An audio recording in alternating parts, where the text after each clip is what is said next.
복음을 전하지 아니하면 화가 있습니다 하는 제목으로 말씀을 드리고자 합니다. 살다 보면 빚을 지는 분들이 계시죠. 근데 참 나쁜 사람들은 빚을 져놓고 떼먹는 사람이에요. 성경에는 사랑의 빚 외에는 아무것도 지지 말라고 하셨어요. 여러분, 빚 안 지기를 원합니다. 근데 요즘 사회 시스템이 잘 돼서 사채 안 써도 이제 은행에서 대출을 잘 해주니까 그런 공적인 은행에서 빚는 건 괜찮은 것 같고, 어쨌든 간에 개인에게 빚을 짓는다는 것은 예전에는 사채가 참 많았잖아요. 그러니까 빚진 죄인이라고 빚을 지놓고 이자를 한 달이라도 밀리면 그 빚쟁이가 지나가면 막 숨고 그랬다는 거예요. 근데 여러분, 바울은 스스로가 뭐라고 말씀했느냐 하면 나는 복음에 빚진 자야 라고 고백을 한 거예요. 무슨 복음에 빚진 자라 말할까? 그것은 뭐냐면 나는 예수 그리스도의 십자가에 한때 원수로 지냈는데 그 예수 그리스도를 만난 뒤에 십자가의 복음이 얼마나 큰 축복이고 은혜인가가 뼈저리게 느껴지니까 자기 스스로 이런 마음을 먹어요. 내가 한땐 복음을 몰라 십자가의 원수로 살은 적 있지만 그 부끄러움을 뒤로하고 내 나머지의 인생을 예수 그리스도의 십자가를 전하는 일에 올인해야 되겠다 하며 아무도 자신을 사도로 인정해 주거나 세워주는 이 없어도 이렇게 고백합니다. 나는 자칭 사도가 되었다고. 나는 자칭 사도가 되어 이 십자가를 전하는 일에 내 한 삶을 드리겠노라고 결단하며 나는 십자가 외에 그 어떤 것을 알지도 아니하고 자랑하지도 않을 거라고 고백하며 십자가를 전하는 것을 일생의 과업으로 여겨서 복음을 전하는 것이 자신에겐 의무가 되고 그리고 전하지 아니하면 안 되는 그런 책임감으로 가슴에 확 와닿던 것입니다. 바울은 이런 이야기를 합니다. 우리는 복음의 빚을 갚아야 된다. 14절에 보니까 헬라인이나 야만인이나 지혜 있는 자나 어리석은 자에게 다 내가 빚진 자다. 당시 여러분 봐봐요. 로마는 이스라엘의 원수의 나라였습니다. 이스라엘을 침범해서 식민지로 삼은 나라가 로마입니다. 그리고 헬라인들, 여기서 헬라인이라는 것은 문명국가, 잘 사는 사람, 헬라어를 사용하는 사람, 철학을 아는 사람, 문학을 아는 사람을 헬라인이라고 지칭을 하는데, 야만인은 그 반대로 헬라어를 할 줄 모르고 무식하고 그리고 변절이에 있는 사람들을 야만이라고 그러는데, 바울은 헬라인이나 야만인이나 그리고 지식 있는 자나 문명자나 다 나는 복음에 빚진 자다. 이 말은 뭐냐면 우리 예수 믿는 사람들은 나라를 뛰어넘어 복음을 증거해야 되고 민족을 뛰어 복음을 증거해야 되고 특별히 십자가는 원수를 사랑하는 거예요.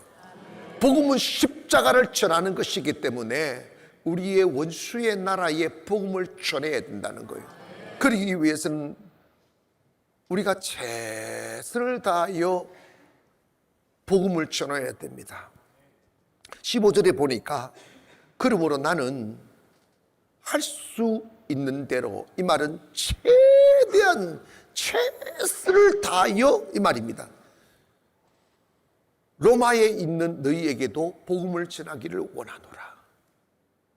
여러분, 비행기도 없는 그 시절 로마를 가려면 그냥 작은 배를 타고 가야만 했었잖아. 석 달을 가고 넉 달을 배 탔다고. 그러면서 바울이 고백하잖아. 내가 풍랑을 만나 일주일을 사경에 헤맸다잖아. 유라굴라 태풍 만나가지고 막 난리굿이 되고 토하고 빠지고 막 죽음 아래 있었던 시간들이 정말 많았다고요. 여러분, 바다를 건너 다른 나라에 복음을 전하러 간 누가 오라고 하느냐고, 누가 가서 숙소를 잡아주느냐고, 누가 환영하느냐고, 가서 감옥 가고, 가서 두드리 맞고, 가서 학대당하고, 그럼에도 불구하고 최선을 다하여 원수의 나라인 로마에 가서 복음을 전하는 거지. 이것이 바로 십자가의 사랑을 가진 사람들의 열정임을 믿기를 원합니다. 디모데후서 4장 2절에 보니까 너는 말씀을 전파하라. 때를 얻든지 못 얻든지 항상 힘써라. 이게 복음 증거하는 자의 태도임을 믿기를 원합니다. 그리고 우리가 한 가지 생각해야 될 게 이런 거 있죠.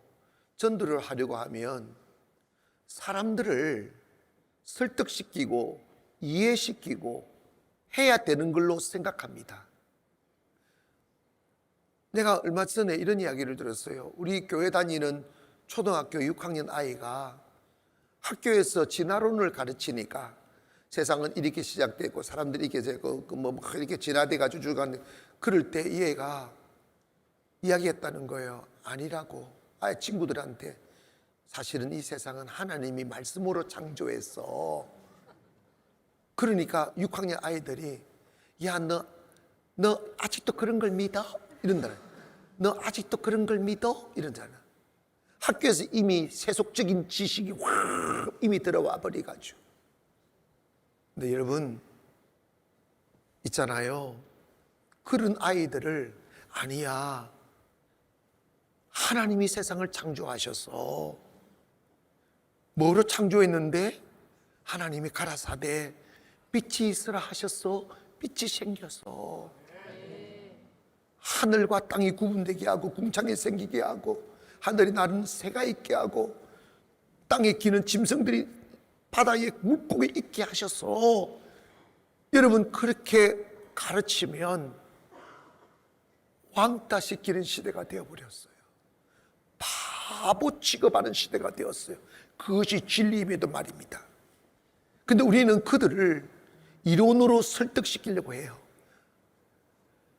그래서 우리가 부담감을, 공부를 많이 해야 되는구나, 뭐 많은 지식을 쌓아야 되는구나, 그리고 사람을 설득하려고 노력하는 것, 이것 여러분 우리가 곰곰이 하면 생각해야 될 부분이 있는데, 고린도전서 1장 17절에 보니까 그리스도께서 나를 보내심은 오직 복음을 전하게 하려 하심이로되 말의 지혜로 하지 아니하면 그리스도의 십자가가 헛되지 않게 하려 합니다. 그래서 말의 지혜로 하지 않는다. 내가 말의 아름다움으로 하지 않는다. 고린도전서 2장에는 그렇게 했어요. 이게 뭐냐면, 복음 전하는 것은 사람과 논쟁에서 이기는 게 아니에요. 그들을 이해시키는 게 아니에요. 그냥 복음을 전하세요. 예수님 나 위에 죽으셨다고, 하나님이 말씀으로 세상을 창조하셨다고, 그거는 이해시키는 게 아니에요. 하나님이 구원한 자는 그 말을 듣는 순간 성령의 역사에서 믿음이 생기는 거예요. 그리고 더 중요한 것은 능력이 있는 거죠. 예수의 능력을 그들에게 보게 하기를 원합니다. 오늘 2부 설교했던 권사님 예배 시간 기도할 때, 하나님 우리는 보았습니다. 그리스도의 능력의 말씀을 우리는 보았습니다. 하나님이 살아계심을 우리는 여기서 보았습니다. 여러분, 우리의 역할이 뭐냐면 우리의 삶을 통하여 하나님의 살아계심을 보이는 것이죠. 가난했던 자가 부유해지고, 어두웠던 자가 밝아지고, 죽으려 했던 자가 살아나고, 망했던 자가 일어나는 역사를 보여야 된다고요. 복음에는 능력이 있습니다. 사도 바울이 3차 세계 전도 여행까지 했는데 2차 전도 여행 때 있었던 이야기가 있어요. 지금의 그 당시 아덴이라고 하는데 지금은 아테네인데, 그 아테네는 그 철학의 도시였어요. 그러니까 그 아테네 사람들이 모여가지고 철학을 논하고 문학을 논하고 예술을 논하는 도시였습니다.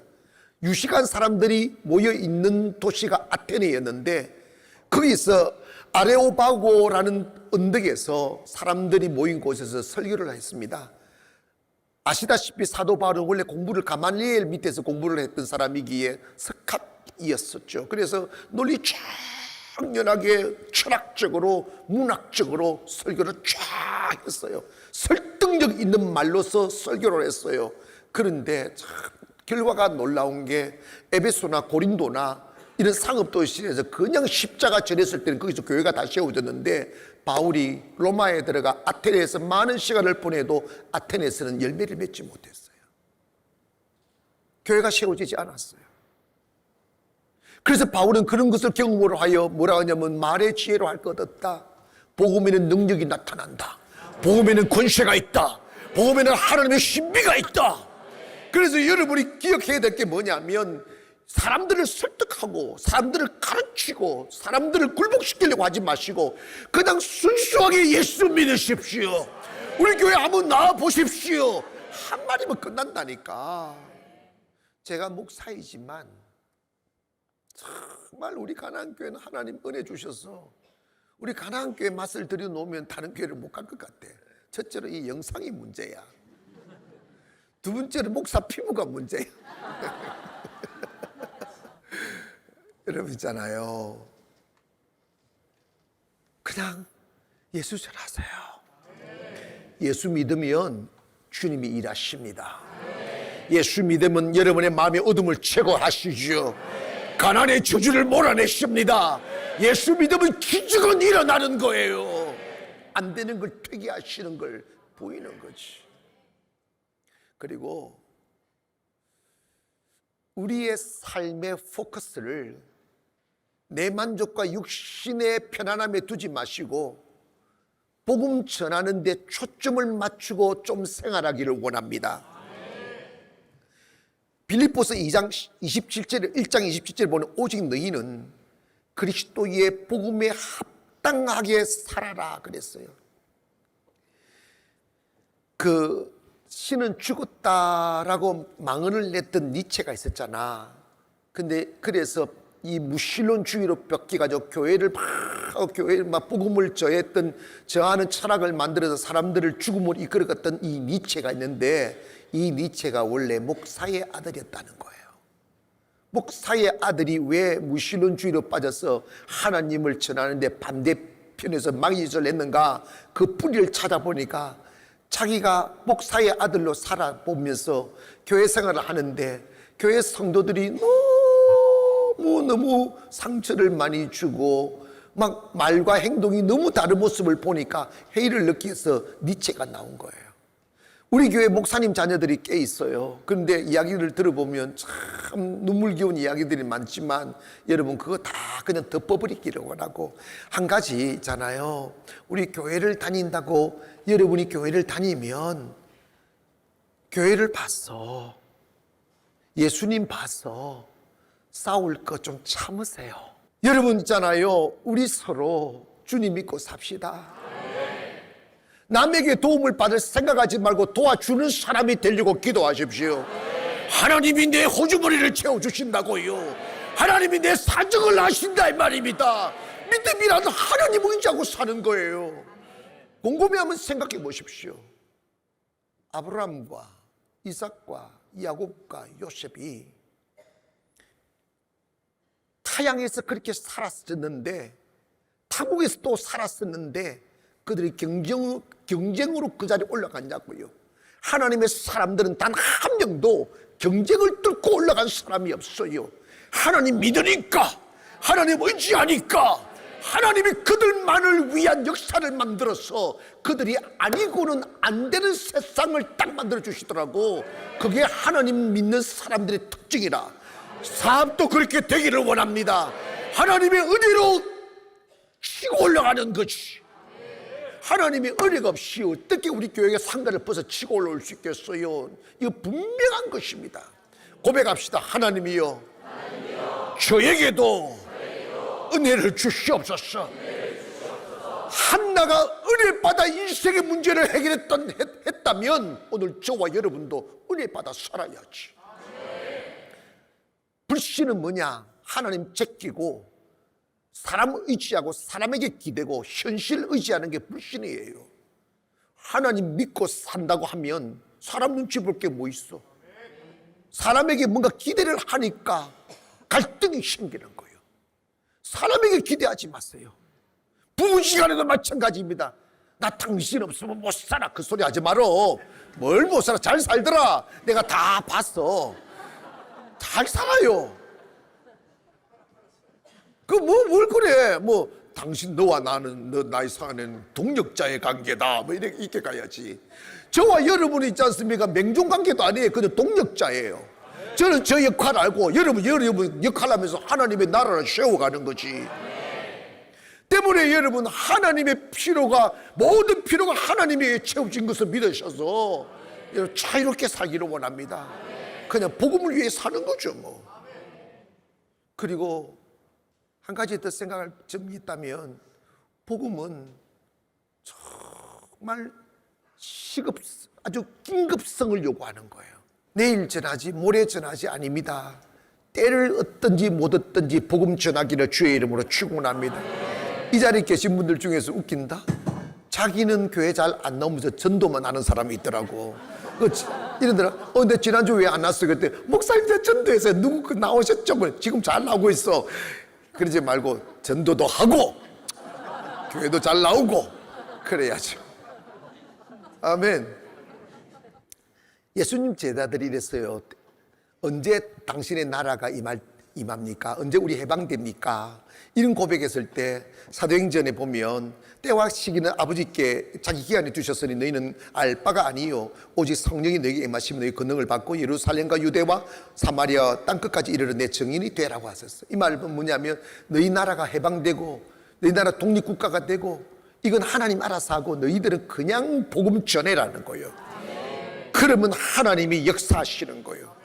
사실 복음 전하는 것은 두 단어가 있어요. 전도와 선교가 있어요. 전도는 우리 주변에 있는 우리 동족들에게 전하는 게 전도고, 선교는 배 타고 다른 나라, 비행기 타고 다른 나라 가서 전도하는 게 선교예요. 근데 사실은 전도는 100만 원이 든다면 선교는 1억이 들어요. 근데 사람들이 돈 아깝다고 그거 안 하면 안 되는 것이죠. 영국에서 토마스 선교사가 제네럴 썰면호를 타고 중국 상선을 타고 대동강에 왔어. 중국에서 몇 개월을 있으며 한국말 배우고 한국 쪽복을 만들어 가지고 그 영국 교회에서 얼마나 많은 투자가 있었겠어요. 그리고 본인도 얼마나 많은 희생이 있었겠어요.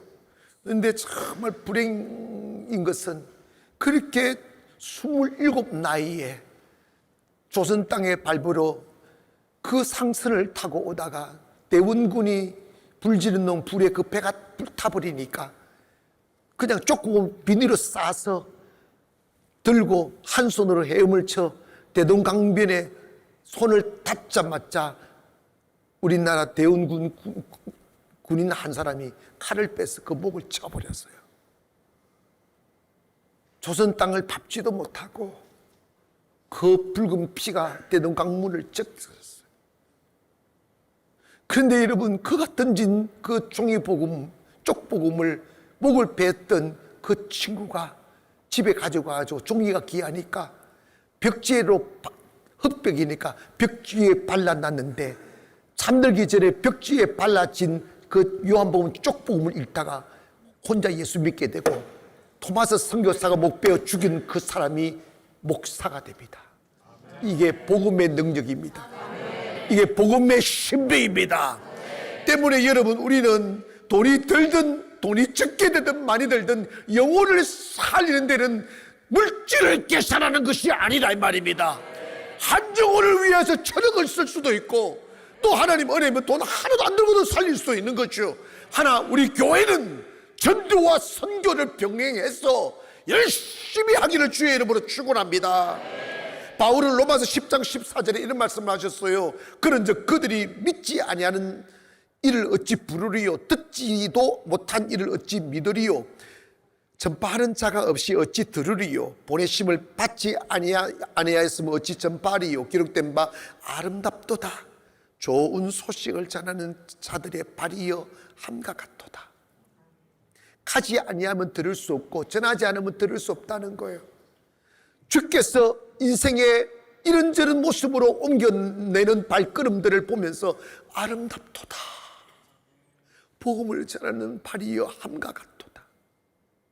여러분이 어떤 목적을 안고 걸어가는 발걸음이 여러 가지 있겠지만 하나님의 눈으로 보실 때 가장 아름다운 발걸음은 복음을 들고 나가는 발걸음이란다. 오늘 여러분이 그런 축복의 발걸음이 되기를 주의 이름으로 축원합니다. 저로 하여금 위도 바라보고 전체를 바라보고 설교할 수 있도록 이제 9월 이번 달부터 바로 옆에 아파트가 또 입주합니다. 그냥 살다시피 하셔서 전도하기를 원합니다. 그래서 주의 나라를 세워나기를 원하고 가장 우리 교회는 복음 전거하고 선교하는 일에 올인하려고 세워진 교회다 보니까 여러분 가장 선교하는 일에 동참하고 전도하는 일에 동참하면 하나님이 축복하실 줄 믿으면 아멘 하십시다. 하나님 전도하는 자에게 복을 내리신다니까요. 전도는 해도 되고 안 해도 되는 게 아니라 해야만 나는 긴급을 요구하는 것이 전도입니다. 바울은 이런 이야기합니다. 내가 복음을 전하지 아니하면 내게 화가 있을 거라고. 내게 복음을 전하지 아니하면 내게 화가 있을 거라고. 이 말을 깊이 해석하면 내가 만약에 복음을 전하지 않으면 내가 저주를 받을 것이다, 이 말을 하는 거예요. 그만큼 바울에게 있어서 복음은 중요한 것임을 인지한 것이. 이 세상에 가장 악한 것이 있다면 뭔가 그리스도의 십자가의 복음을 알면서도 전하지 않는 것이 가장 악한 것이다, 이 말이에요. 오늘 저와 여러분 입에 뻑쿰을 내품고 복음을 증거하기를 원합니다. 여러분 안 믿어도 괜찮아요. 이해 못해도 괜찮아요. 믿을 사람은 그냥 예수 믿으세요 이 한마디에 주의 성령이 역사하사 돌아오게 되어져 있어요. 우리 교회 보면 처음으로 발걸음을 내디도 교회 나오는 분들 참 많이 있겠어요. 근데 그분들요 6개월 만에 진짜 믿음 좋아져요. 여러분 기억하십시오. 복음 부끄러워하지 말기를 원합니다. 때를 얻든지 못 얻든지 전도하기를 원합니다. 예수 믿으세요. 하나님이 누구를 축복해? 선교하는 교회에 축복하는 것 증명이 되잖아. 아멘 합시다. 전도하는 가정 축복하신다니까. 그러니까 여러분이 삐쩍 말라빠진 인생 살지 않고 가는 곳마다 기름짐이 파도치고 은혜가 넘치고 축복의 쌓여 살기를 원하신다면 입 여셔서 전도하기를 원하고 일어나 선교에 동참하기를 원하시고 그리스도의 복음을 전 세계에 퍼뜨리는데 미랄이 되기를 주의 이름으로 축원합니다. 저는 우리 교회에서 벌떼처럼 일어나 선교사가 일어나고 목사님들이 일어나서 전 세계를 덮게 하는 그날이 올 줄 믿습니다. 그러므로 여러분 내가 만약 복음을 전하지 아니하면 내게 화가 있을 거야 하는 게 여러분의 뇌리에 잠재로 남아있기를 원합니다. 나는 복음에 빚진 자야. 항상 거룩한 부담감을 가져야 돼요. 나 이렇게 먹고 사는 일에 빠져서 네가 이렇게 인생을 낭비할 수는 없어. 그냥 스쳐가 지나가는 사람에게 한마디 던지세요. 교회 나오세요. 우리 교회 한번 와보시자고. 예수 한번 믿어보자고. 그건 땡이에요. 그 다음은 우리 교회에서 알아서 하는 거예요. 그 다음은 성령님께서 알아서 하는 거예요. 여러분이 너무 그냥 그 사람을 거꾸로 때리려고 하지 마세요. 아테네 가가지고 막 철학적으로 설교할 필요도 없어요. 교회 안 된다니까. 그러면요 그냥 에베소에 빌립보 가서 그냥 예수 믿으세요. 귀신 쫓아내고 했더니 교회가 세우시는 거야. 여러분 복음에는 능력이 있습니다. 복음에는 신비가 있습니다. 복음에는 진리가 있습니다. 복음 전하여 하나님의 영광이 선포되기를 원하고 복음의 축복이 여러분의 가정을 파도치기를 원하고 하나님이 복음 전하는 자 축복합니다. 복음 전하는 가정 세워주시고 복음 전하는 교회 부흥시켜 주시고 복음 전하는 나라 축복하십니다. 우리나라가 간들간들 꺼져가는 등불같이 지금 위기에 빠졌지만 다시 활활 타오르는 화로처럼 타오르는 경제가 타오르고 부흥이 타오르고 축복이 타오르면 다시 교회가 일어나 복음 전하고 선교하는 일에 올인하기를 원합니다. 그러면 하나님 다시 축복하시는 그날이 올 줄 믿습니다.